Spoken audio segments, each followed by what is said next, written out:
जय हिंद दोस्तों। तो आ चुके हैं हम अपने मोस्ट इम्पोर्टेंट क्वेश्चन लेकर।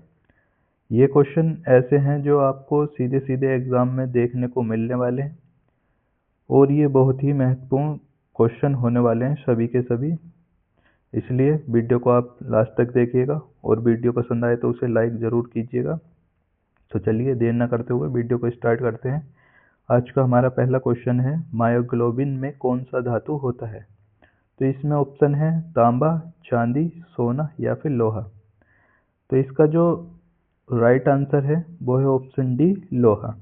तो मायोग्लोबिन में जो धातु होता है वो होता है लोहा। चलिए नेक्स्ट क्वेश्चन पर बढ़ते हैं। नेक्स्ट क्वेश्चन है कि एस्पिरिन कहाँ से मिलती है? तो इसमें ऑप्शन दिए हुए हैं पेट्रोलियम से, पृथ्वी से, एक पेड़ से या फिर एसिडों की रासायनिक अभिक्रिया से। तो इसका जो राइट आंसर है वो है ऑप्शन सी, एक पेड़ से। तो एस्पिरिन एक पेड़ से प्राप्त होती है। चलिए नेक्स्ट क्वेश्चन पर बढ़ते हैं। नेक्स्ट क्वेश्चन है, पीतल कौन सी धातुओं का मिश्रण है? तो इसमें ऑप्शन है तांबा और निकेल, निकेल और जस्ता, मैग्नीशियम और जस्ता या फिर तांबा और जस्ता। तो इसका जो राइट आंसर है वो है ऑप्शन डी, तांबा और जस्ता। तो पीतल जो होता है वो तांबा और जस्ते का मिश्रण होता है, उसी से पीतल बनता है। अब नेक्स्ट क्वेश्चन पर बढ़ते हैं।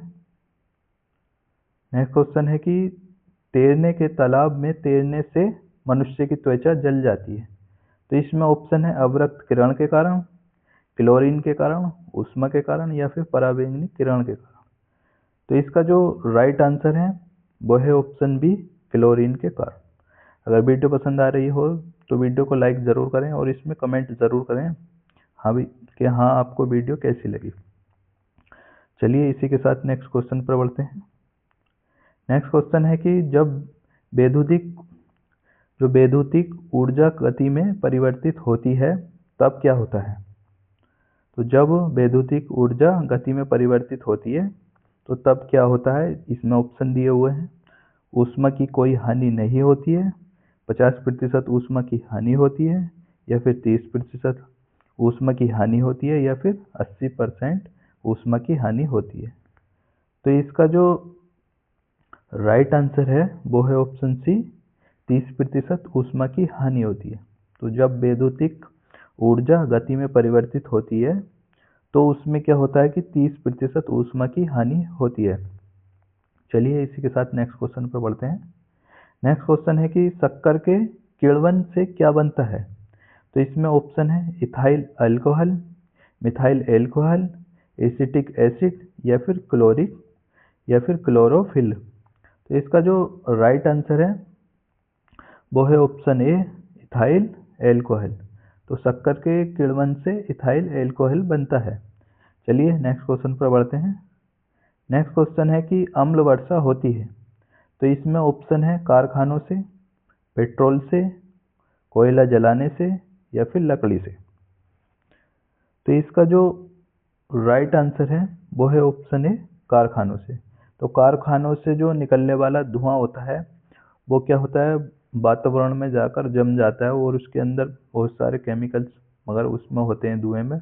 तो उससे क्या होता है, जब बारिश होती है तो वो जो प्रदूषक होते हैं वो पानी की बूंदों के साथ नीचे आ जाते हैं, तो उसे ही हम अम्ल वर्षा कहते हैं। जो एसिड अम्ल उसमें मिले हुए होते हैं वातावरण में, तो वो क्या होता है कि पानी की बूंदों के साथ चिपक कर नीचे आ जाते हैं, उसे ही हम अम्ल वर्षा कहते हैं।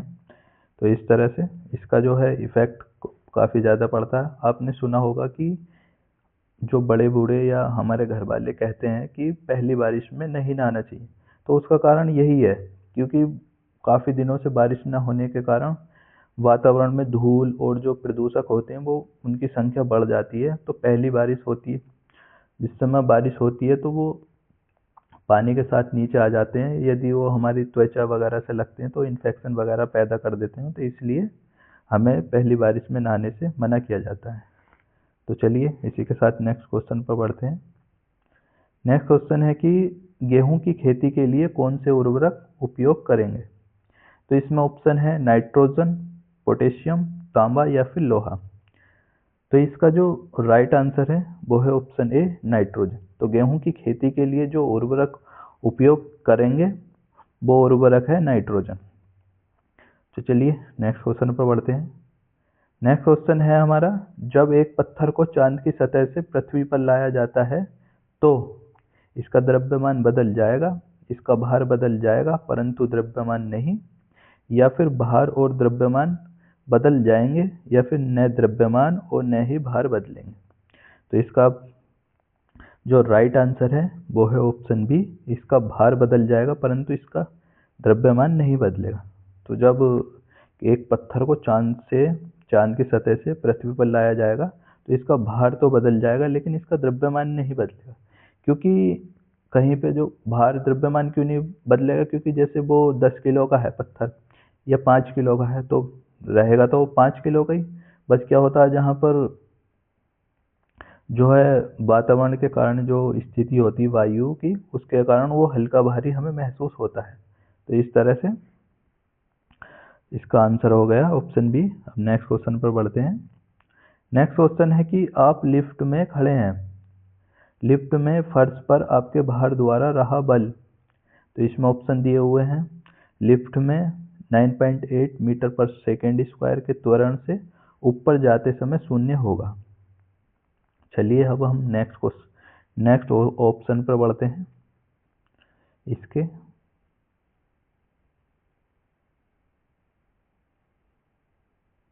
नेक्स्ट ऑप्शन पर बढ़ते हैं। ठीक है, नेक्स्ट ऑप्शन है इसमें, लिफ्ट के 9.8 मीटर पर सेकेंड स्क्वायर के त्वरण से नीचे आते समय शून्य होगा। और ऑप्शन सी है, लिफ्ट के 9.8 मीटर पर सेकेंड के त्वरण से किसी भी दिशा में जाते समय शून्य होगा। और ऑप्शन डी है, लिफ्ट के त्वरण की दर बदलने से प्रभावित नहीं होगा। तो इसका जो राइट आंसर है, क्वेश्चन नंबर 10 का जो राइट आंसर है वो है ऑप्शन बी। ऑप्शन बी इसका जो है राइट आंसर है। ऑप्शन बी राइट आंसर है। ये है कि लिफ्ट के 9.8 मीटर पर सेकेंड स्क्वायर के त्वरण से नीचे आते समय शून्य होगा, यानी कि नीचे आते समय शून्य होगा, ना तो ऊपर जाते समय शून्य होगा और ना ही जो है मीटर पर सेकेंड के त्वरण से शून्य होगा। तो चलिए नेक्स्ट क्वेश्चन पर बढ़ते हैं। नेक्स्ट क्वेश्चन है कि आमतौर पर सुरक्षा फ्यूज लगाने के लिए प्रयोग होने वाला तार किस पदार्थ का बना होता है। तो इसमें थोड़ा छोटा कर देता हूँ मैं, पूरे ऑप्शन दिखेंगे। चलिए आ गए पूरे ऑप्शन। इसमें जो ऑप्शन दिए हुए हैं वो है टिन, सीसा, निकेल या फिर टिन और शीशे की एक मिश्र धातु।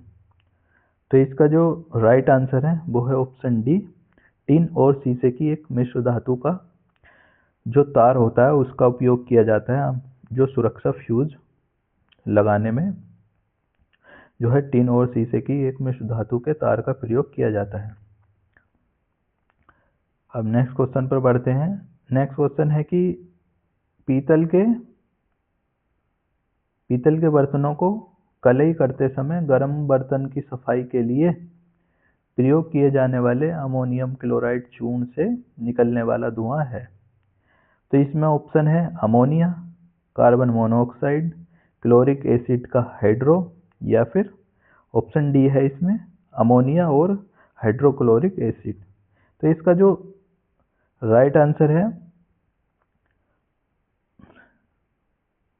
क्वेश्चन नंबर 12 का जो राइट आंसर है वो है ऑप्शन डी, अमोनिया और हाइड्रोक्लोरिक एसिड। तो इसका जो सही आंसर होगा वो ऑप्शन डी होगा। चलिए नेक्स्ट क्वेश्चन पर बढ़ते हैं। नेक्स्ट क्वेश्चन है हमारा, जस्ते के एक आयतन भाग घनत्व जिसका 7100 किलोमीटर प्रति मीटर क्यूब है को दो आयतन भाग तांबा घनत्व जो 8900 किलोग्राम मीटर प्रति मीटर क्यूब से मिलाने पर पीतल बनता है, पीतल का घनत्व है। तो इसमें ऑप्शन दिए हुए हैं। इसमें ऑप्शन है 8000 किलोग्राम प्रति मीटर क्यूब, 83000 किलोग्राम प्रति मीटर क्यूब, 95000 किलोग्राम प्रति मीटर क्यूब या फिर 9800 किलोग्राम प्रति मीटर क्यूब। तो इसका जो राइट आंसर है वो है ऑप्शन बी 83,000 किलोग्राम प्रति मीटर क्यूब। तो इस तरह से इसका आंसर हो गया। हम नेक्स्ट क्वेश्चन पर बढ़ते हैं। नेक्स्ट क्वेश्चन है हमारा यह है कि एल्कोहलिक खमीर का आखिरी जो उत्पाद क्या है। तो इसमें जो ऑप्शन है pyruvic acid, acetaldehyde, ethyl alcohol या फिर फॉर्मिक एसिड। तो इसका जो राइट आंसर है वो है ऑप्शन सी इथाइल अल्कोहल। तो जो एल्कोहलिक खमीर का जो आखिरी उत्पाद है वो है इथाइल अल्कोहल। चलिए नेक्स्ट क्वेश्चन पर बढ़ते हैं। नेक्स्ट क्वेश्चन है हमारा हाइड्रोक्लोरिक एसिड कांच की बोतल में नहीं रखा जाता है क्योंकि वह अभिक्रिया करता है। तो जो हाइड्रोक्लोरिक एसिड होता है वो कांच की बोतल में नहीं रखा जाता है क्योंकि वह एक अभिक्रिया करता है। तो हमें बतानी है वो अभिक्रिया क्या करता है। तो दृश्य प्रकाश से अभिक्रिया करता है या फिर कांच की सोडियम ऑक्साइड से या फिर कांच की एल्युमिनियम ऑक्साइड से या फिर नेक्स्ट ऑप्शन है कि कांच की सिलिकॉन ऑक्साइड से। तो जो हाइड्रोक्लोरिक एसिड होता है वो किससे अभिक्रिया करता है जिस कारण उसे कांच की बोतल में नहीं रखा जाता है। तो इसका जो राइट आंसर है वो ऑप्शन डी कांच की सिलिकॉन डाइऑक्साइड से अभिक्रिया करता है, इस कारण उसे कांच की बोतल में नहीं रखा जाता है। चलिए नेक्स्ट क्वेश्चन पर बढ़ते हैं। नेक्स्ट क्वेश्चन है कि वायु में थोड़ी देर रखने पर किसी धातु के ऊपर हरे रंग की बेसिक कार्बोनेट की परत जम जाती है, वह धातु है। तो चलिए इसके ऑप्शन पर बढ़ते हैं। अब इसको ऑप्शन देख लेते हैं।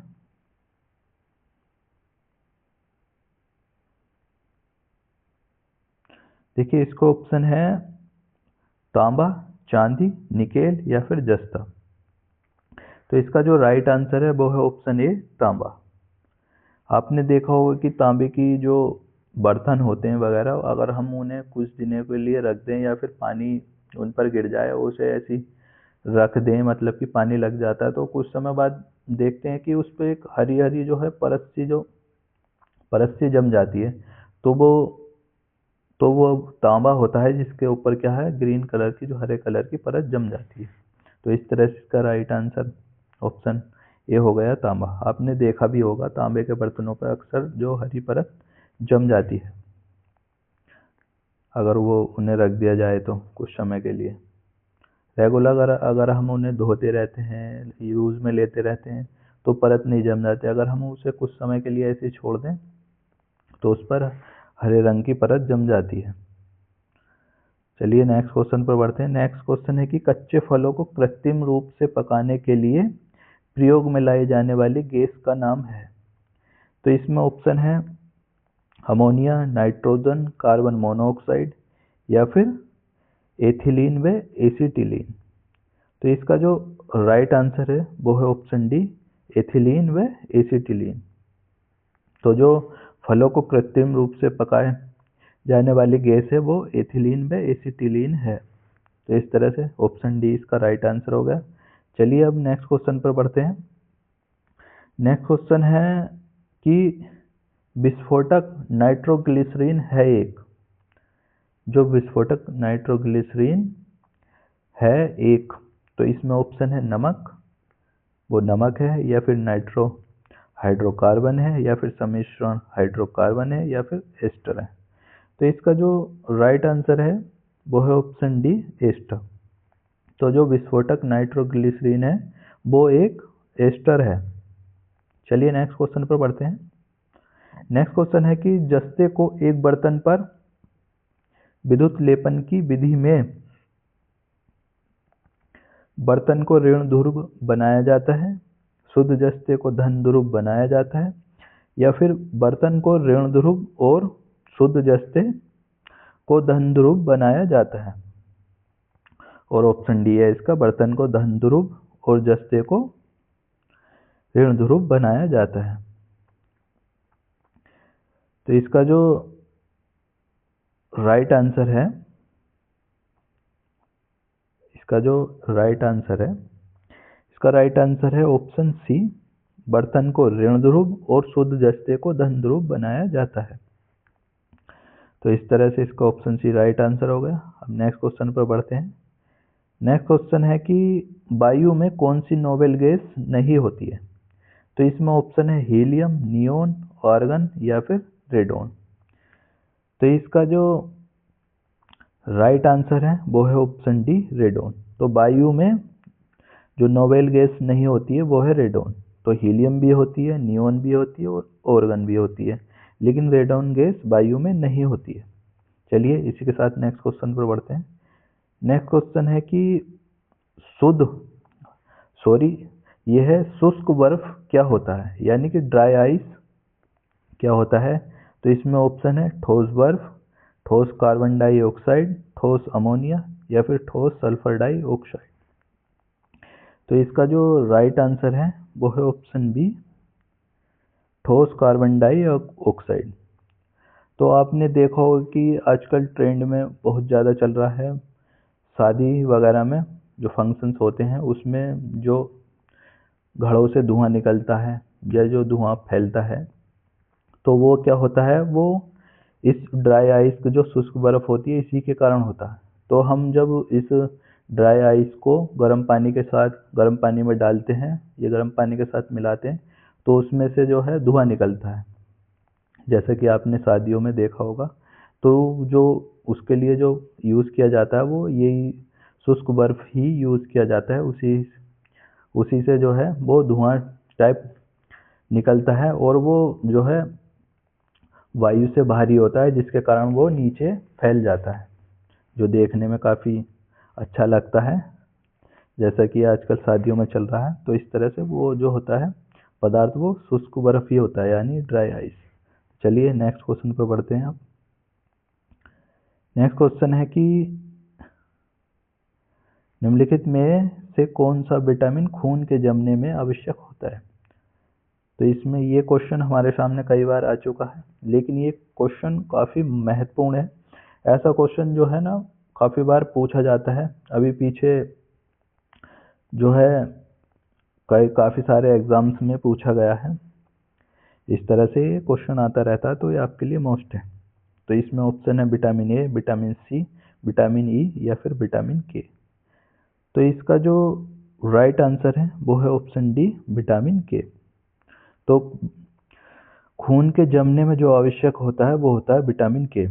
तो फिटकरी में विटामिन के होता है। जब भी आपने देखा होगा कि जो नाई वगैरह की दुकान पे बाल काटते हैं तो हल्की वगैरह मतलब उससे ब्लेड वगैरह लग जाता है, तो वो फिटकरी लगाते हैं, तो उसमें विटामिन के ही होता है, जिसके कारण क्या होता है फिटकरी से जो है खून का थक्का जम जाता है और खून रुक जाता है। और इस जो क्वेश्चन आता है वो इस तरह से भी आता है कि किस विटामिन की कमी से रक्त का थक्का नहीं जमता है, तो वो भी विटामिन के ही होता है। यानी अगर इसकी मात्रा सामान्य होगी तो खून का थक्का जमेगा, वरना तो अगर इसकी विटामिन के की शरीर में कमी होगी तो खून का थक्का नहीं जमेगा। इसके कारण क्या होगा कि अगर आपके चोट लग जाती है तो ज़्यादा खून बहेगा, और ज़्यादा खून बहने से जो है ना मनुष्य की मृत्यु भी हो जाती है, अगर उस पर ध्यान नहीं दिया जाता तो चलिए अब नेक्स्ट क्वेश्चन पर बढ़ते हैं। नेक्स्ट क्वेश्चन है कि निम्नलिखित में से कौन सा हार्मोन है। तो इसमें ऑप्शन है आरएनए, इन्वर्टेज, इंसुलिन या फिर एस्कॉर्बिक एसिड। तो इसका जो राइट आंसर है वो है ऑप्शन सी, इंसुलिन। तो इंसुलिन जो होता है ये एक हार्मोन होता है, और इस तरह से ये क्वेश्चन नंबर 23 का आंसर हो गया। अब क्वेश्चन नंबर 24 पर बढ़ते हैं। अब इसमें क्वेश्चन है कि विकास का कारण है। तो इसमें ऑप्शन है फॉसिल पदार्थ, जीने के लिए संघर्ष, पीढ़ी से पीढ़ी अनुकूलन या फिर वंशागति। तो इसका जो राइट आंसर है वो है ऑप्शन सी, पीढ़ी से पीढ़ी अनुकूलन। तो विकास का कारण जो है वो है पीढ़ी से पीढ़ी अनुकूलन विकास कहलाता है। अब नेक्स्ट क्वेश्चन है कि क्लोरोफिल में कौन सी धातु का आयन पाया जाता है। तो इसमें ऑप्शन है लोहा, मैग्नीशियम, जस्ता या फिर कोबाल्ट। तो इसका जो राइट आंसर है वो है ऑप्शन बी, मैग्नीशियम। तो इस तरह से आज के क्वेश्चन हमारे यहीं पर समाप्त होते हैं। हम अपनी वीडियो को यहीं तक रखते हैं, फिर मिलते हैं किसी नेक्स्ट वीडियो में। तब तक के लिए जय हिंद, जय भारत।